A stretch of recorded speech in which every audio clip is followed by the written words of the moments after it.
কিয়ামতের ময়দানে মানুষকে যে পঞ্চম নাম্বার আল্লাহ হিসাব চাবে, ওই হিসাবটা দেওয়ার সমর্থন মানুষ হারিয়ে ফেলবে।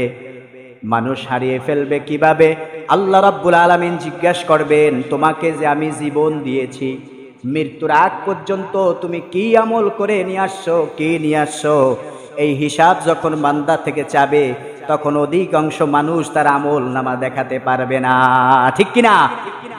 কারণ একজন মানুষ 30 বছর পর্যন্ত 40 বছর পর্যন্ত সঠিকভাবে নামাজ পড়তে পারে না। আপনাদের এখান থেকে একজন মুসল্লি দেখান যে জীবনের নামাজ ফরজ হওয়ার পর থেকে এই পর্যন্ত 5 ওয়াক্ত নামাজ সঠিকভাবে পড়েছেন, একজন মুসল্লি আছে? নাই। তাহলে একজনও যদি না থাকে, তাহলে আল্লাহর কাছে যখন আপনাকে জবাব দিয়ে যাবে, তখন আপনি কিভাবে জবাব দিবেন? আপনার দুনিয়ার ভিতরে জবাব দিতে পারেন না, আপনি পরকালের ভিতরে কিভাবে জবাব দিবেন আল্লাহর কাছে? এই জন্য যেহেতু জবাবের কোনো রাস্তা নাই, এখন আমরা অপরাধী। এখন আমরা কি অপরাধী? আপনি হিসাব করেন, আপনি অপরাধী না আপনি কি মুক্ত আছেন? কিন্তু আপনি অপরাধী, আমিও অপরাধী। কিন্তু আল্লাহ রাব্বুল আলামিন একটা ব্যবস্থা রেখেছেন, সেটা হলো তওবা। সেটা কি? তওবা।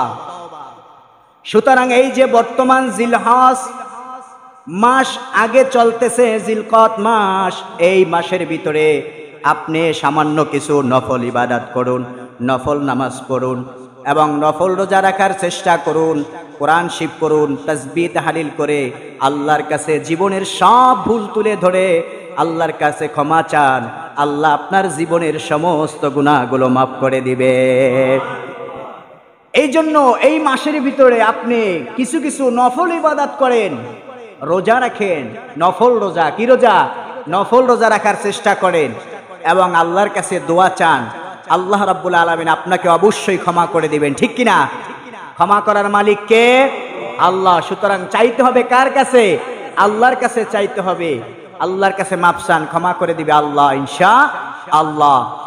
সুতরাং এই জিলকত মাস, জিলকত মাসের ভিতরে আপনি চাইলে 1 তারিখ, 10 তারিখ, 20 তারিখ, 29 এবং 30 তারিখে চাইলে আপনি নফল রোজা রাখতে পারেন, ঠিক কিনা? এবং বেশি বেশি ইবাদত করবেন, আল্লাহর কাছে দোয়া চাবেন, মাফ চাবেন, আপনাকে আল্লাহ অবশ্যই ক্ষমা করে দিবে। অবশ্যই কি করবে? ক্ষমা করে দিবে। কারণ আল্লাহ রাব্বুল আলামিন আপনি যে গুনাহ করেছেন তার চাইতেও আল্লাহর দয়া অনেক বড়, ঠিক কিনা? এই জন্য গুনাহ করলে মাফ চাইতে হবে কার কাছে? আল্লাহর কাছে যেতে হবে। আল্লাহ আপনাকে অবশ্যই কি করবেন? ক্ষমা করে দিবেন।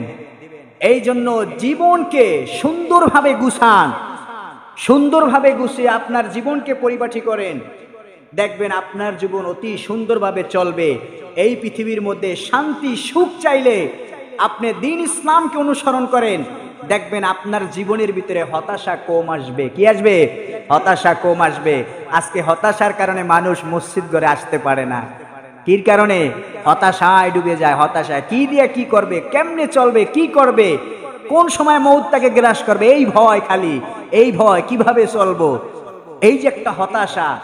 এই হতাশা মুক্ত থাকতে হলে একমাত্র আপনাকে দ্বীন ইসলামের মতে চলতে হবে, নবীর তরিকা অনুযায়ী চলতে হবে। যদি আপনি দ্বীন ইসলাম এবং তরিকা অনুযায়ী চলেন, আপনার থেকে হতাশা দূর করে দিবে কে? আল্লাহ দূর করে দিবে। কোনো হতাশা আসবে না জীবনের ভিতরে।